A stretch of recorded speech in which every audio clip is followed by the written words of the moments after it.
السلام علیکم دوستو، آج کا لطیفہ۔ شوہر نے بیوی سے کہا میرے سینے میں درد ہو رہا ہے، جلدی ایمبولینس کو فون کرو۔ بیوی بولی ہاں کرتی ہوں، اپنے موبائل کا پاسورڈ تو بتاؤ۔ شوہر بولا رہنے دو، اب تھوڑا ٹھیک لگ رہا ہے۔ آج دن میں ایک نامعلوم نمبر سے کال آئی، فون اٹھایا اور کہا جی جناب۔ دوسری طرف سے کوئی خاتون تھی، بولی جی کے بچے صبح ناشتہ کیے بغیر کیوں چلے گئے آفس؟ کتنی بار کہا ہے کہ رات کی لڑائی کو صبح بھول جایا کرو، لیکن تمہیں سمجھ نہیں آتی۔ آج تم آؤ صحیح گھر، تمہاری طبیعت صاف کرتی ہوں۔ تیرے بچوں کا خیال نہ ہوتا تو کب کی تمہیں دفعہ دور کر چکی ہوتی۔ وہ خاتون نان اسٹاپ بولے جا رہی تھی اور میں ہکا بکا سوچ رہا تھا کہ یہ کون معصوم عورت ہے جو مجھے اپنا میاں سمجھ کر کلاس لے رہی ہے۔ ادھر تو منگنی کا بھی دور دور تک کوئی سین نظر نہیں آتا۔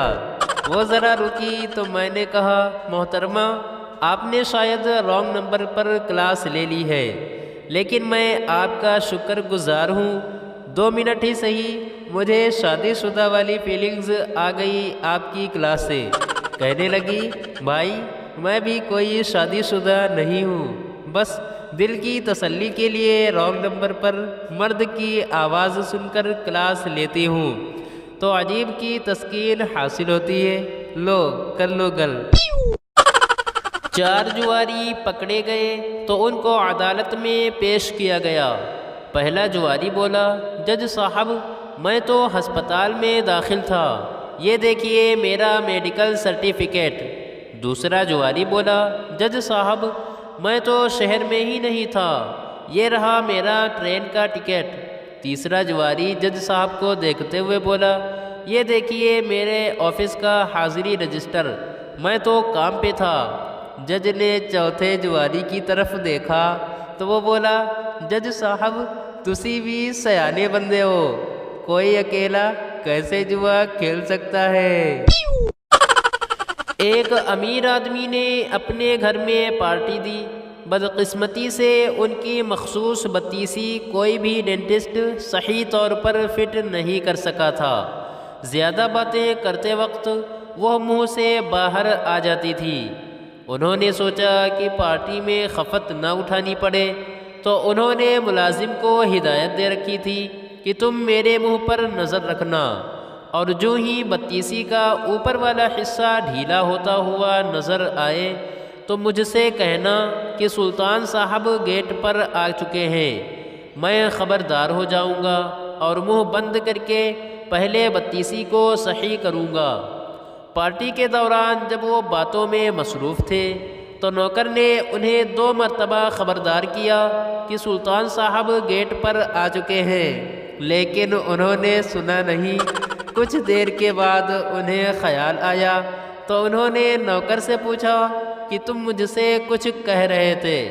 نوکر بولا جی ہاں، میں کہہ رہا تھا کہ سلطان صاحب گیٹ پر آ چکے ہیں، لیکن اب کوئی فائدہ نہیں ہے، وہ اب شوربے کے ڈونگے میں گر چکے ہیں۔ سردار نے کالج کی لڑکی سے کہا میں تم سے پیار کرتا ہوں، اب تم مجھے بولو۔ لڑکی نے غصے میں کہا میں ابھی جا کر سر کو بتاتی ہوں۔ سردار بولا پاگل کی بچی، سر کو مت بولو، ان کی شادی ہو چکی ہے۔ باس نے لطیفہ سنایا، سارا اسٹاف ہنسی سے لوٹ پوٹ ہو گیا سوائے ایک شخص کے جس کے چہرے پہ کوئی تاثر ہی نہیں تھا۔ باس نے پوچھا کیا ہوا، لطیفہ سمجھ نہیں آیا؟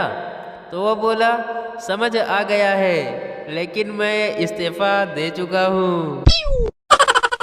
انکل نے پپو سے پوچھا بیٹا میٹرک کے رزلٹ کا کیا بنا؟ پپو بولا انکل چائے لیں گے؟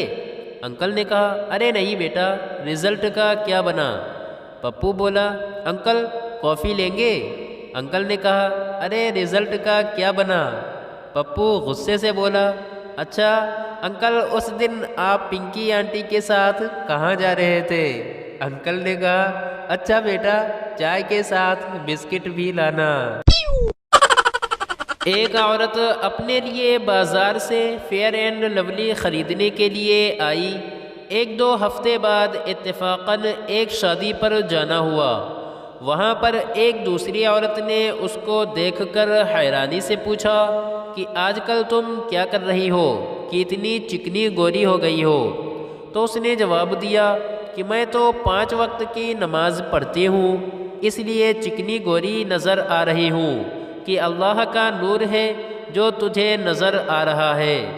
ساتھ میں بیٹھی تیسری عورت نے غور سے دیکھ کر کہا کہ بہن ساتھ میں 1-2 رکعت نوافل بھی پڑھنا شروع کر دے تو چہرے کے نیچے گلا اور چٹیا کے نیچے والا حصہ بھی چکنا چٹا گورا ہو کر وہاں سے بھی نور ٹپکے گا۔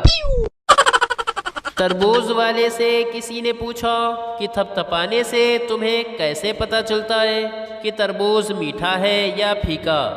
تو اس نے جواب دیا کہ میرے ابا نے نصیحت کی تھی کہ 2 تربوز کو تھپکی دے کر رکھ دو، تیسرے کو تھپکی دے کر گاہک کے حوالے کر دو، گاہک خوش ہو جاتا ہے۔ مجھے کہاں پتہ میٹھا کون سا اور پھیکا کون سا۔ ایک آدمی اپنے سسرال گیا۔ پہلے دن اس کی ساس نے اسے پالک کھلائی، دوسرے دن ساگ کھلایا، تیسرے دن اسے میتھی کھلائی، چوتھے دن اس سے پوچھا میرا بیٹا بتاؤ آج کیا کھاؤ گے؟ داماد نے جواب دیا مجھے کھیت دکھا دو میں خود چر آؤں گا۔ انگلش فلم کا ہیرو پاکستانی فلم کا ایک سین دیکھ کر بے ہوش ہو گیا۔ سین کچھ یوں تھا کہ ہیرو کی پستول میں گولی نہیں تھی، ویلن نے گولی چلائی، ہیرو نے گولی کیچ کر کے اپنی بندوق میں ڈال کر فائر کیا تو ویلن مر گیا۔ 2 دیہاتی شہر میں داخل ہوئے تو سب سے پہلے ان کی نظر ایک کار پر پڑی۔ پہلے دیہاتی نے کہا یار دیکھو تو یہ کیسا جانور ہے؟ دوسرا بولا اور دیکھو کیسے بھاگ رہا ہے۔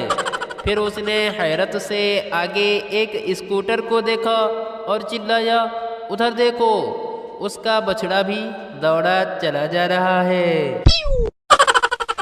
سبسکرائب کیجئے ہمارے یوٹیوب چینل کو اسی طرح کی مزیدار ویڈیوز دیکھنے کے لیے۔ شکریہ۔